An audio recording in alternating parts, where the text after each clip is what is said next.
The Palm phone is the most functional small phone out there. It was released back in 2018 as a companion phone alongside a full-sized phone. This phone obviously didn't sell as well as something like the Pixel 3, which was a phone from about the same time, but it was one of the most unique phones of 2018. The phone has a 3.3-inch display, which is extremely small compared to something like the iPhone 14 Pro, which has a 6.1-inch display. It was a fully functional phone though, which is surprising for its size. With a custom launcher, it looks just like any other Android phone, just very small. The phone looked a lot like the iPhone X, but in reverse from the back. The front has a pretty modern looking display, with thinner than average bezels. On the bottom of the front display, we see these three dots, which acted as somewhat of a navigation bar.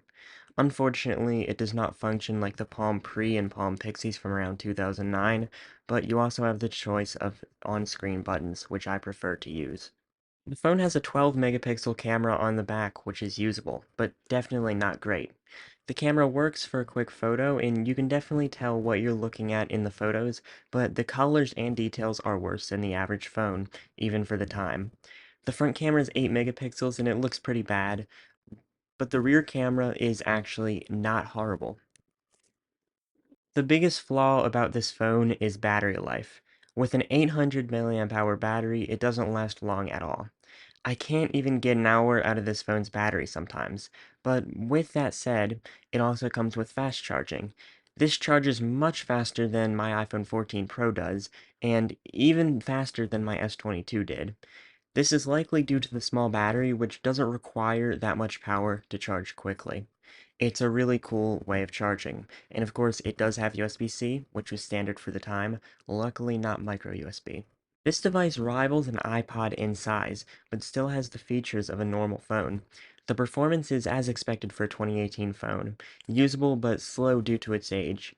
The software is limited to Android 8.1, but the security patches went up to September 2020, which is just a month below 2 years of support. This phone failed for a number of reasons. The first reason was that most people didn't want a companion phone, and they were fine with their existing phone. The second reason was that the unlocked variant didn't ship until August of 2019. If you wanted one prior to August, you would have to buy one from Verizon, and you couldn't buy one unlocked. The Verizon models are not unlocked either, and unfortunately mine is a Verizon model and I use T-Mobile.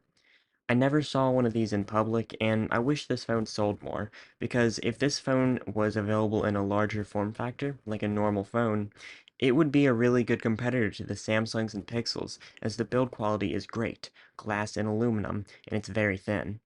I don't think people would buy and use this one as a main device either, so the unlocked variant was just really a cool device for tech enthusiasts to play with, and $349 is a lot of money for a device just to play around with. I hope you guys liked this video. This was a pretty fun video to make, and I think this phone is really cool. If you want to see more content like this, you can subscribe.